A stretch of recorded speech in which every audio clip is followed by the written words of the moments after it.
In the land of grills, welcome back, folks. Doing a 2-year review on the Z Grills 1052B, folks. Hard to believe we've had this for 2 years already. We've done a ton of cooks on this thing. It's amazing, but we're gonna go through it, show you how it's holding up after 2 years. I'm gonna tell you what I like, tell you maybe what I think could be improved on, and you know what? You can see we've got a Weber over there, we got a Traeger over there. Is this better than the Weber or the Traeger? Oh man. Let's get started. All right, so before we get too deep in the weeds, looking in at the two-year review of the Z Grills here at 1052B. Z Grills, and I think they're ending this at the end of 2025 here, is their buy one, get 10 free. So you buy one grill this year, and I think the 1052B, you got to go to Z Grills. I'm going to leave the link down below, a special link down below. You buy one this year, and then every 5 years, you get a new grill, and all you gotta do is pay for shipping. And I think it's like $100 or something like that. But if you go to zgrills.com, they'll go through all the details with you. You can email them, and they'll confirm everything. But you buy one, you get a new one every 5 years. And to 20, I'll be dead by the time 2075 comes around. That's unbelievable. All right, let's start taking a look and see how the 1052B is held up after 2 years. So here are the specifics on the Z Grills 1052B. It does have a 21-pound hopper, and if you're wondering, that is a PID controller. It's a very nice controller. It does very nicely.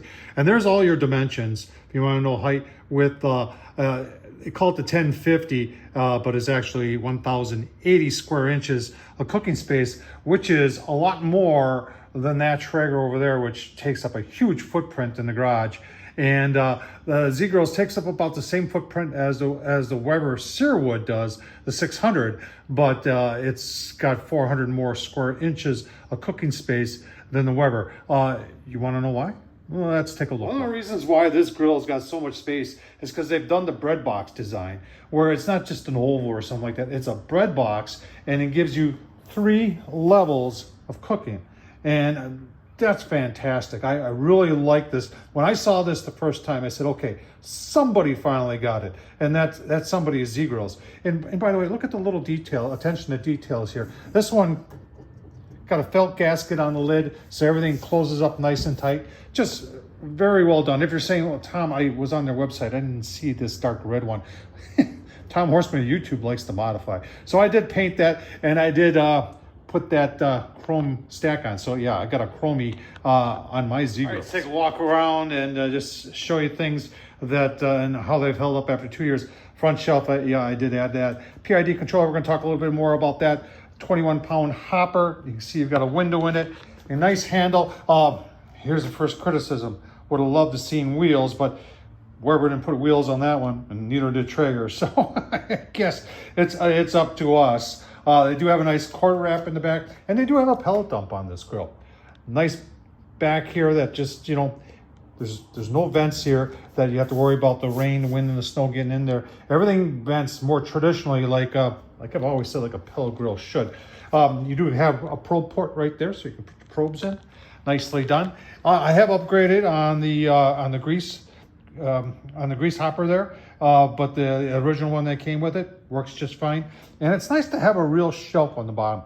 Put a bag of pellets down there. Like I said, I've had no problems with the wheels. I've had no problems moving it around with the pellet hopper full. It is a little heavy, I will admit that. Having wheels there, are you listening, Z Grills? That would have been nice. All right, let's take a look at the inside of the grill. Like I said, you've got 3 shelves here. These are porcelain coated enamel, and they're all about 2 feet this way. The one in the back, the one on the bottom, is a 2-piece, and that's 17.5. The middle one is 2 separate shelves, and it's 16. And then your top is 10 inches. All right, with all the shelves removed, then you can see the grease tray. The grease tray is performed, no warpage, no nothing. We'll take a closer look at it. I lined mine with aluminum foil. This is how a grease tray should be on a pellet grill.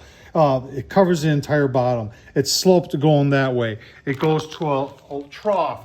The trough goes down in a hole and takes your grease out of the grill. That's what you should have, and this is held up very well. All right, with the grease tray removed, we can take a look at the inside of the grill.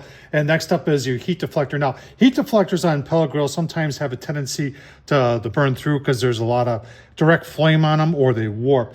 Z Grills designed this one be heavy duty, And you can see it has lasted just fine over 2 years.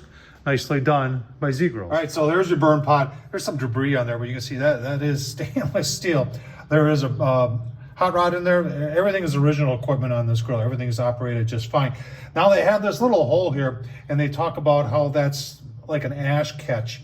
And sure, I mean, you can brush stuff over there and then take it off, but in my opinion, you're still taking a vacuum in here, not when it's hot, but you know, the day after or before your next cook, the vacuum out the burn pot. So that's nice, but in my opinion, it don't do a whole lot. If you're wondering what this probe here, that's your RTD probe, and that's the temp probe in here that tells your controller what temp it is inside the grill. Should we fire it up and see how it does? Do a puck test after 2 years. How accurate is it after 2 years? Let's find out. Smoke's rolling, fires up real nice even after 2 years. Set at 275. You're wondering what pellets I'm using? I have used a lot of different pellets in here, but I'm using the oak from Z-Grills. I like the oak and I like the hickory from Z-Grills. Good stuff, but like I said, anybody's pellets work. It's not like, you know, like Traeger says, you know, you're not going to get good enough results unless you use Traeger pellets. And Weber has told me the same thing. Well, we always recommend using our pellets, but Z-Grills, you can put anything in here. Burns just fine. All right, bottom right, you can see what it's set to, 275. 275 is what it is. It's only been on for about 5 minutes here. Yeah, maybe closer to 10. I did put some pucks in there to see how temps are doing. Let's take a quick gander and see how close we are to 275. Okay, this one right here, shy of 300. That's pretty close to 275. Down there, pretty close to 275. And right there, I would call that 275. So a little warmer over here, perfect over there, and there. So good job by Z-Grills. Let's turn it up and see what it can do. 450 is the high on this grill. This isn't a sear wood. This is a pellet smoker. But, and I'll leave the links down below, I've done some cast iron grill work on here that's been a-okay. So can it sear? Yeah. You just gotta remove a few things and put some cast iron on there, and it sears just fine. I'll leave the link down below to some of the videos I did searing with the 1050 2B. Like I said, we set it at 450. If you're wondering the low on this grill, now remember this grill's 2 years old, so low on this grill is 180, high is 450. The new 1050 2Bs, the low is 160, and the high is 500. So you can see we're set 450 bottom right, 450 right there. The PID's holding great. And we just got there. Let's see how our temps are on the inside. All right. Well, you see that? Oh, you got a glare out here. Hang on, I got to move you. But down there, see we're about 425. Down there's 450, and over here is 450. And you can see that one is 450 also.